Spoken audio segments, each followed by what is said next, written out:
Guys, welcome back to my class. And today in this class I'm taking the next chapter of science, that is life processes.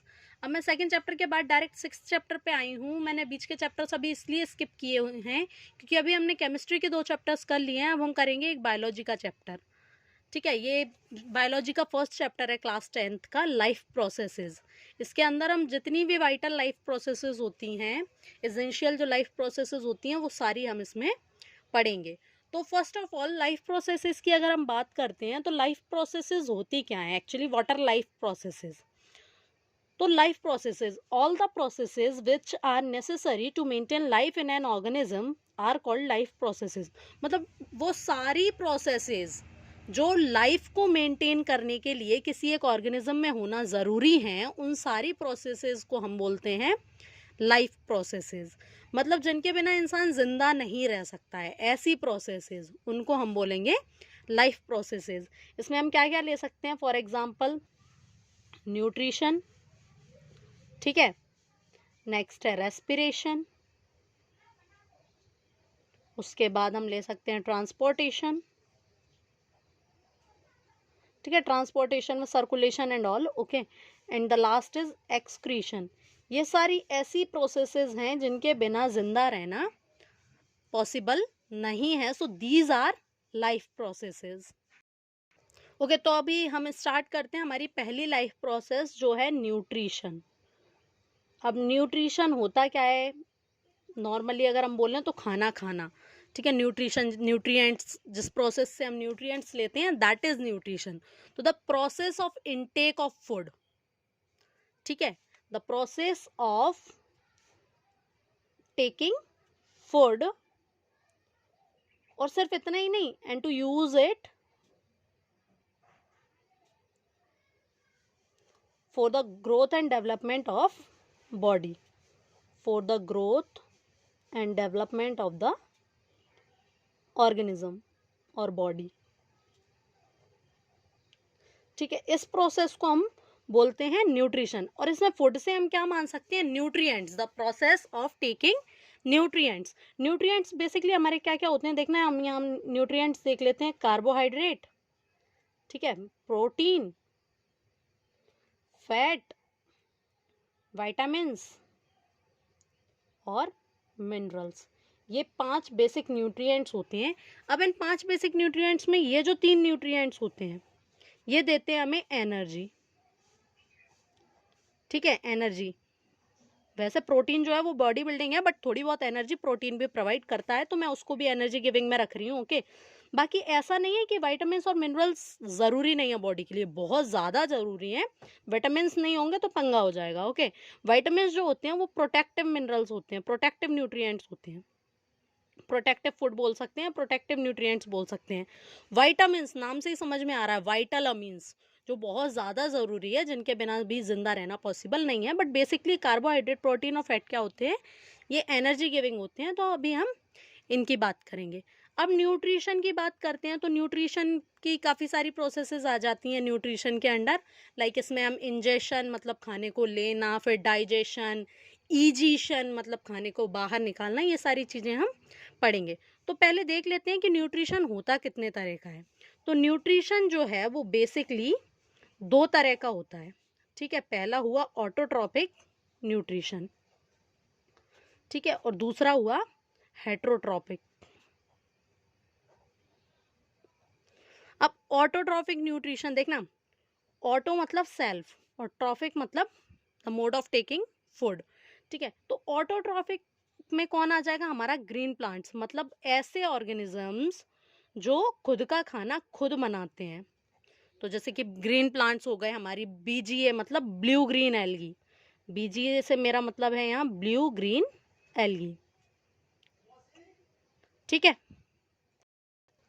और second mode of nutrition है heterotrophic. अब heterotrophic के अंदर काफ़ी सारे आते हैं, जैसे कि पैरासिटिक, ठीक है. पैरासिटिक में कौन से आ जाते हैं, जो किसी और की बॉडी के अंदर रह के अपना न्यूट्रिएंट ऑब्टेन करते हैं. जैसे हमारा लाइस ले सकते हो आप, हमारी बॉडी में जुएं वगैरह जो पड़ जाते हैं हमारे सर में, ये कैसा होता है, पैरासिटिक. मॉस्क्यूटो ले सकते हो, ये किसी और की बॉडी से न्यूट्रिएंट तो लेते हैं but without killing them, they take the nutrient from some other organism but without killing them. Okay, second होता है हमारा सेप्रोफिटिक या सेप्रोफाइटिक भी इसको बोल सकते हो। सेप्रोफिटिक ये क्या होता है, डेड और डिकेइंग मटेरियल से अपना न्यूट्रिएंट लेते हैं, जैसे कि फंगस, ठीक है, फंजाई यहाँ मैं लिख रही हूँ, प्लूरल है फंगस का, ठीक है। फंजाई जो होती है क्या होती है, डेड और डिकेइंग मटेरियल पे ग्रो कर जाती है, उस पर अपना एंजाइम सीक्रेट करती है, देन उस फूड को, उसके न्यूट्रिएंट्स को एब्जॉर्ब कर लेती है। तो ये जो फंजाई होती है हमारी, ये सेप्रोफिटिक होती है। और जो थर्ड क्लास है हेटेरोट्रॉपिक की, वो होता है होलोफाइटिक या होलोजोइक न्यूट्रिशन। अब होलोजोइक न्यूट्रिशन मतलब क्या होता है, ये पूरे एक ऑर्गन, मतलब पूरे ऑर्गेनिज्म को नहीं बोल सकते एक्चुअली, ये जो पूरा टुकड़ा बोल सकते हैं हम, सारा जो फूड पार्टिकल होता है उसको अपने माउथ के अंदर ले जाते हैं, अपनी बॉडी के अंदर ले जाते हैं और फिर वहाँ जाके उसको डाइजेस्ट करते हैं, ठीक है। तो जैसे मैन हो गया, डॉग हो गया, तो ये सब कैसा न्यूट्रिशन करते हैं, होलोजोइक। जो होल मटेरियल को इंजेस्ट कर जाते हैं, सॉलिड या लिक्विड, पूरा होल फूड को इंजेस्ट कर जाते हैं एंड देन उसको डाइजेस्ट करते हैं बॉडी के अंदर, इस टाइप की न्यूट्रिशन को हम बोलते हैं होलोजोइक। अब देखो एक बात मैं आपको बताऊं, 10th की जो साइंस है वो बहुत इजी है एज कम्पेयर टू 9th की साइंस। क्यों है, इसलिए है क्योंकि बायोलॉजी की अगर मैं यहाँ बात करूँ तो इसमें हमें सिर्फ प्लांट और ह्यूमन से रिलेटेड बात करनी है, ज़्यादा कुछ फालतू का नहीं पढ़ना है। तो यहाँ पे हम जो मेन पढ़ेंगे वो ये वाला न्यूट्रिशन पढ़ने वाले हैं, और एक ये ऑटोट्रॉपिक। ऑटोट्रॉपिक में green plants, that means green plants अपना खाना कैसे बनाते हैं, ऑटोट्रॉपिक क्यों है वो, क्योंकि वो फोटोसिंथेसिस करते हैं। तो ऑटोट्रॉपिक के लिए हम यहाँ पढ़ने वाले हैं फोटोसिंथेसिस, और देन हम होलोजोइक न्यूट्रिशन पढ़ेंगे, तो जिसमें हम डाइजेशन, जिसमें भी मेन हम क्या चीज़ पढ़ने वाले हैं, डाइजेशन। ओके, तो सबसे पहले ऑटोट्रॉपिक का ले लेते हैं हम यहाँ, ऑटोट्रॉपिक न्यूट्रिशन। तो ऑटोट्रॉपिक न्यूट्रिशन करते कौन है, ग्रीन प्लांट्स। क्यों, क्योंकि इनके पास क्लोरोफिल होता है, और क्लोरोफिल की हेल्प से ये क्या कर पाते हैं, फोटोसिंथेसिस, दैट मीन्स अपना खाना खुद बना पाते हैं। तो यहाँ हम पढ़ने वाले हैं अभी ऑटोट्रॉपिक न्यूट्रिशन। तो यहाँ फोटोसिंथेसिस की बात करते हैं। फोटोसिंथेसिस, अब फोटोसिंथेसिस क्या होती है, सबसे पहले तो देखना फोटोसिंथेसिस क्या होती है, नाम से समझ लेते हैं। फोटो का मतलब होता है लाइट, और सिंथेसिस मतलब प्रिपेयर करना, टू प्रिपेयर। तो to prepare the food in the presence of light is called photosynthesis. तो फोटोसिंथेसिस बेसिकली क्या है, the process of synthesizing food, synthesizing complex material, या फूड बोल सकते हैं हम, कॉम्प्लेक्स मटेरियल मतलब कि कार्बोहाइड्रेट, बाय ग्रीन प्लांट्स, ठीक है। ग्रीन प्लांट्स लेते हैं क्या, किस किस चीज का यूज करके, ठीक है, the process of synthesizing food by green plants by using carbon dioxide and water. Carbon dioxide को मैं CO2 यहाँ बोल रही हूँ, CO2 and water in the presence of, किस किस चीज की प्रेजेंस में, sunlight, in the presence of sunlight and chlorophyll. जो क्लोरोफिल होता है इनके प्लांट्स की, जो ग्रीन लीव्स में जो क्लोरोफिल होता है, उसकी प्रेजेंस में ये एक प्रोसेस करते हैं फोटोसिंथेसिस, जिसके थ्रू ये अपना खाना बनाते हैं। तो उस प्रोसेस को हम बोलते हैं फोटोसिंथेसिस। अब ये फोटोसिंथेसिस में देखना बेसिकली होता है क्या है, अगर मैं इसकी रिएक्शन लिखूं तो CO2 लेते हैं प्लांट, H2O यानी वाटर लेते हैं, सनलाइट, ठीक है, ये मिली एनर्जी, और साथ में किस चीज की प्रेजेंस में, इस एनर्जी को ट्रैप कौन करेगा, क्लोरोफिल, ठीक है। ये इन दोनों की प्रेजेंस में ये इस खाने को, सॉरी, कार्बन डाइऑक्साइड और वाटर को बना देंगे ग्लूकोज, और साथ में निकलेगी ऑक्सीजन, ठीक है। और ये हो गई इक्वेशन बैलेंस। ये थी हमारी फोटोसिंथेसिस की इक्वेशन। ये सिर्फ मैंने आपको केमिकल रिएक्शन बताई है फोटोसिंथेसिस की, ये कैसे होती है इसकी स्टेप वाइज हम अभी पढ़ने वाले हैं। तो सबसे पहले इतना ध्यान रखना कि कार्बन डाइऑक्साइड लेते हैं एनवायरमेंट से, वाटर लेते हैं, सनलाइट, ठीक है, और इसकी हेल्प से ये बनाते हैं ग्लूकोज, ये एक कार्बोहाइड्रेट है, और साथ में निकलती है ऑक्सीजन। तो ये है फोटोसिंथेसिस जो प्लांट्स करते हैं, स्पेशली ग्रीन प्लांट्स। अब होता क्या है देखना, इसमें बेसिकली हो क्या रहा है, कार्बन डाइऑक्साइड का रिडक्शन हो रहा है इन ग्लूकोज। तो हम इसमें स्टेप्स देख लेते हैं। क्या ऐसा है कि एक बार में बस कार्बन डाइऑक्साइड ली, वाटर लिया और बन गया ग्लूकोज? नहीं, ऐसा नहीं होता। ये रिएक्शन काफ़ी स्टेप्स में होती है। तो इसको हम देख लेते हैं कि ये कौन कौन सी स्टेप्स इसमें इन्वॉल्व होती हैं। अब देख लेते हैं इसमें कौन कौन सी स्टेप्स इन्वॉल्व हैं। तो फर्स्ट स्टेप जो है वो है absorption of light. Absorption of light, कौन सी लाइट? Sunlight bye chlorophyll. देखो, क्लोरोफिल एक पिगमेंट है जो ग्रीन लीव्स में पाया जाता है, जिसकी वजह से लीव्स का कलर ग्रीन होता है। और ये क्लोरोफिल बेसिकली क्या काम करता है? ये लाइट को, सनलाइट को एब्जॉर्ब करने का काम करता है। तो जो पहली स्टेप है वो वही है कि क्लोरोफिल जो है, जो क्लोरोप्लास्ट के अंदर होता है, वो क्या करता है? एब्जॉर्ब करता है सनलाइट को। उसके बाद जो दूसरी स्टेप होती है वो क्या होती है कि जो लाइट एनर्जी है, लाइट एनर्जी जो मिली है सन से, is converted to chemical energy. उसको केमिकल एनर्जी में कन्वर्ट किया जाता है। क्यों किया जाता है? And then water is splitted, water is splitted in hydrogen and oxygen. और सेकेंड स्टेप में क्या होता है? वाटर स्प्लिट हो जाता है हाइड्रोजन और ऑक्सीजन में। मतलब कि H2O को एनर्जी दी जाती है, सनलाइट इस पर वर्क करती है और ये स्प्लिट हो जाता है H2 और O2 में। ठीक है, हाइड्रोजन और ऑक्सीजन में ये स्प्लिट हो जाता है। अब देखना, ये जो रिएक्शन हुई है ये लाइट की प्रेजेंस में हुई है। ये वाटर की जो स्प्लिटिंग हुई है, स्प्लिटिंग ऑफ वाटर जो हुई है, ये लाइट की प्रेजेंस में हुई है। इसलिए इस रिएक्शन को बोलते हैं, फोटोसिंथेसिस की ये जो रिएक्शन है इसको बोलते हैं लाइट रिएक्शन। कौन सी रिएक्शन? Light reaction. ठीक है, अब थर्ड स्टेप की बात करते हैं। तो थर्ड स्टेप में क्या होता है? अब देखना, ये हाइड्रोजन वाटर की स्प्लिटिंग से बना, तो ये हाइड्रोजन जो कार्बन डाइऑक्साइड एब्जॉर्ब की है एनवायरमेंट से, उसके साथ जुड़ता है। तो ये हाइड्रोजन कार्बन डाइऑक्साइड के साथ जब जुड़ती है तो इसका रिडक्शन हो जाता है और ये क्या बना लेती है? ग्लूकोज बना लेती है। दैट मीन्स थर्ड स्टेप हुई reduction of carbon dioxide, reduction of carbon dioxide. क्योंकि हमने पढ़ा था, इससे पहले वाली जो वीडियोस मैंने डाली थी, हमने उसमें केमिकल रिएक्शन वाली चैप्टर में, मतलब फर्स्ट चैप्टर में हमने पढ़ा था कि एडिशन ऑफ हाइड्रोजन और द रिमूवल ऑफ ऑक्सीजन, दोनों में से अगर कुछ भी एक हो रहा है तो that process is known as reduction. तो यहाँ कार्बन डाइऑक्साइड में क्या हो रहा है? हाइड्रोजन ऐड हो रहा है, तो यहाँ इसका क्या हो गया? रिडक्शन।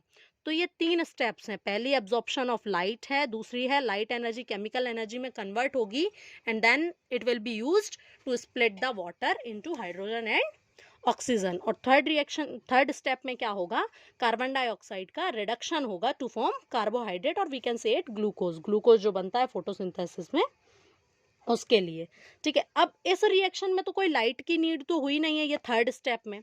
सेकेंड स्टेप में नीड हुई थी तो उसको हमने लाइट रिएक्शन बोल दिया था। अब जो ये जो थर्ड स्टेप हुई है इसमें लाइट की बिल्कुल भी नीड नहीं थी, ये लाइट की प्रेजेंस में नहीं हुई है। तो इस वाले पार्ट को, फोटोसिंथेसिस के इस वाले पार्ट को क्या बोलते हैं?